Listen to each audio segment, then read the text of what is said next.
Hello everyone, this is my review of the metallic edible pens that you can use for decorating your food. It comes with 10 pens in a pack.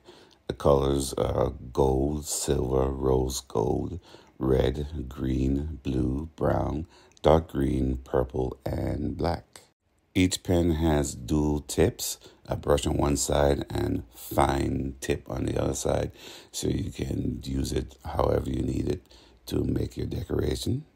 These pens are perfect for decorating just about anything that's edible, like bread, chocolate, cookies, cake, icing, whatever you want, and to have fun with the kids to make drawings on the food and stuff. And the paint is edible and doesn't have any weird taste to it, so I hope this review helps.